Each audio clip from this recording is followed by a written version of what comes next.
Yes, boxing fans. Welcome back to the Mob Predictions with me, Chris Chapman. It's a pleasure as always to speak to fellow boxing fans. So hit like, hit subscribe, and get the conversation going down below in the comments. For today's video, we will preview and predict the undisputed lightweight championship between Ireland's Katie Taylor and the USA's Jennifer Hearn. The contest is the co-main event at Headingly Rugby Park on Saturday the 4th of September and is being shown worldwide on Dazn. So let's turn our attention now to the tail of the tape, starting with the champion Katie Taylor. The humble and softly spoken champion stands 5'5" and has a 66-inch reach. Katie boxes out of the orthodox stance and her record is an unblemished 18-0 with 6 coming by way of stoppage. She is considered the number 1 lightweight on the planet. Jennifer Hearn stands 5'6", so is the slightly taller fighter. However, her reach matches Taylor at 66 inches. Jennifer also boxes out of the orthodox stance and her record stands at 25 contests, 18 wins, 3 defeats and 1 draw. Jennifer Hearn also is a former world champion, holding the IBF featherweight title between 2015 and 2018 before vacating to have a child.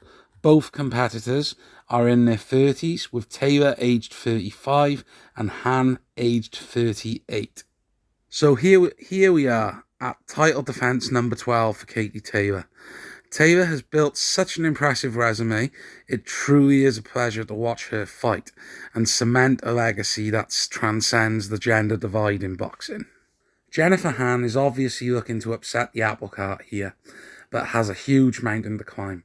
Her record suggests she does not possess the power to close the show early and has been outboxed at the lower weight class of featherweight, but never stopped in her career so far. Katie will look to change that with her usual high volume and superior jab. She has not recorded a stoppage since 2019's victory over Rose Valente, but I feel this may change here due to the way in which Hearn fights in such a come-forward manner. It is clear to see in certain respects that Katie is a victim of her own success, and it is getting harder for Eddie Hearn to find tough matches for her. While Hearn is the mandatory challenger in the IBF, one has to question how and why, after beating the 17-11 Jerry Seitzes in her only contest since having her child. While some people have questioned Taylor and suggested she may be on the slide, I am not one of those, as the Pursoon and Jonas fights were close, but she still did more than enough to win those in my opinion, even if the first Pursoon fight was very tight.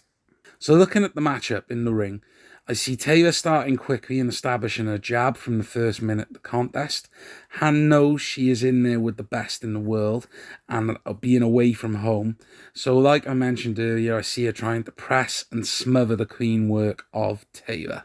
Hearn, to her credit, has boxed in hostile environments before. Her first challenge for a world title came against Ji Hai-woo in South Korea. Hopefully this stands her in good stead when faced with the heavily pro-Taylor crowd. But regardless, I do only see one winner in this contest, and that has to be Katie Taylor. I feel her work rate and general boxing IQ will be too much for the challenger, who has never boxed an operator of Katie's class.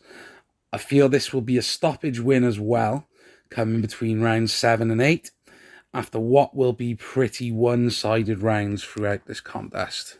Taylor will hopefully then secure the fight we all want to see against Amanda Serrano. That is truly a mouthwatering prospect for any boxing fan.